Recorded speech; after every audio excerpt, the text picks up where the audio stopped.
We begin right now with progress in a different investigation, the one into the insurrection. Now, if you follow the developments into the probe of that violent effort to overthrow democracy, you've heard plenty about clashes over those resistant and defiant witnesses and the unusual path to holding them accountable. Because remember, most veterans of the U.S. government in both parties engage with lawful subpoenas and probes even when they have major objections. It is a feature of this Trump era that several of these former officials and others are just openly defying the probe, leading to contempt of Congress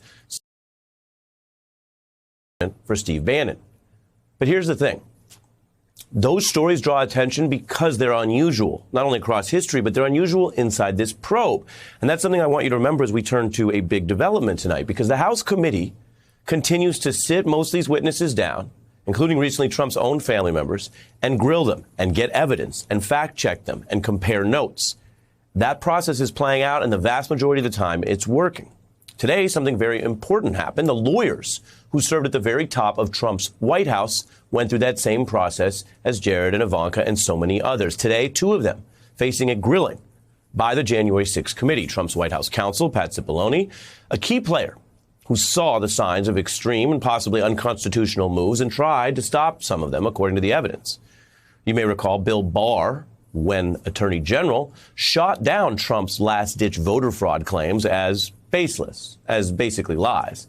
Cipollone then had to push back on a plot to try to overrule or outmaneuver Barr by naming some new special prosecutor who might then disagree with what DOJ had found and back lies about voter fraud, and that might somehow fit in to all of the January 6th shenanigans. There's evidence he threatened to resign as well, a pattern that his predecessor used to try to thwart other illegal or possibly illegal plans by Donald Trump.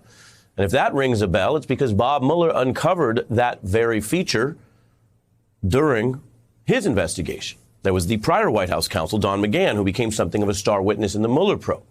So this committee is making progress, reaching witnesses, gathering evidence, and that continues an important accountability process that is going, however, slowly sometimes, alongside the DOJ's criminal investigation and prosecutions. And those started slowly, too, as we've reported. But they may also be intensifying. That's why with a lot of stories, you have to kind of see how they develop. What was true last year may evolve into something a little different in the portrait of the story this year or right now. Because there are these damning accusations against Trump surfacing in some of these criminal trials. And some of these accusations are coming from Trump's own insurrectionist foot soldiers. There's a defendant now accusing Trump of authorizing the attack in a new court statement. That's from Dustin Thompson. His lawyer says any action that he took was because the defendant, quote, believed the lies. The defendant testified that he viewed all of his actions on the 6th as, quote, following presidential orders, adding, I felt obligated to do what Trump demanded. I felt obligated to do that. Now, let's keep it real. That defense has a kind of logic.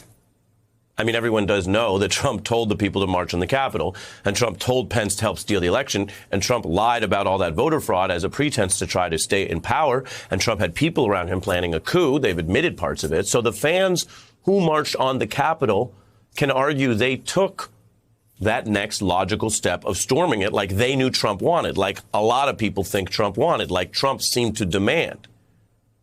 So that's the logic part. I'm using that word very carefully because that type of defense may not have much legal stamina. Private citizens don't usually get to just do crime because they think or feel that a politician requested it. Indeed, the so-called following orders defense has a very bad history even for people in government when it is linked to blatant violence or worse. Then there's another court filing that's new that's shedding light on how premeditated this attack was. The FBI has new evidence taken out of the phone of one of those Proud Boys leaders. And it has a discussion of revolution and a plan to occupy government buildings on the 6th. The Proud Boys leader writes, quote, you want to storm the Capitol. That's pretty specific, and that's in advance. And that's where things are really heating up. If you're watching going, okay, Ari, it kind of sounds like you've got a couple things coming together here that you're telling me about. Yeah. It's one thing for a random trespass. Trump's public demands and the debate I just mentioned about the logic and the orders. It sounds bad, but it may not be bulletproof evidence of a secret operational plan to have violence support a coup. Let me tell you something. It's a whole other thing when these militia leaders start turning on each other and secret evidence starts coming out to show what may be, and again, we're going to follow the evidence, but has the outlines of operational planning in advance. You've heard about following the money? Well, here the DOJ is following the blueprint. Who wrote it? Who shared it? And did it ultimately reach Trump aides or Trump himself? And then you have that big time story. New this week, an aide to Trump's longest-serving advisor, Roger Stone, who, of course, has also had legal troubles and been convicted of different crimes. Well, this individual who works with Stone caught on tape making a plea to Trump supporters to descend on the Capitol in a secret call, and that was a full week before January 6th. That is bad. That is pretty damning evidence. That is why Congress also right now is literally debating through this committee whether to refer Donald Trump for potential criminal prosecution, a process where Mr. Trump is legally presumed innocent, but where in a referral, the DOJ must, as a legal matter, treat him like any other person to determine if there is sufficient legal evidence to indict him, to seek his trial, and if convicted, and if warranted, to seek his incarceration. This is serious stuff. That is no small question. I want to bring in our experts, former civil prosecutor Maya Wiley, who we should note is the incoming president and CEO of the Leadership Conference on Civil and Human Rights, and former Watergate prosecutor Nick Akerman. I put the question to you, Nick. Where we are with all of this. I think we're in a really serious position at this point because we've got evidence now of both the Proud Boys and the Oath Keepers. We've got people who are cooperating in those trials. So we've got this whole business going on with DOJ, and then we've got what's going on with the January 6th committee, which is very significant, which is uncovering all kinds of evidence. And what I think ought to happen here is they ought to follow the model kind of in reverse as to what we did in the Watergate prosecution, where we put together all of the evidence on Nixon and sent it to Congress so that Congress could decide what direction they would go with impeachment. Here, I think what the January 6th committee ought to do is put together all of the evidence they have on Trump.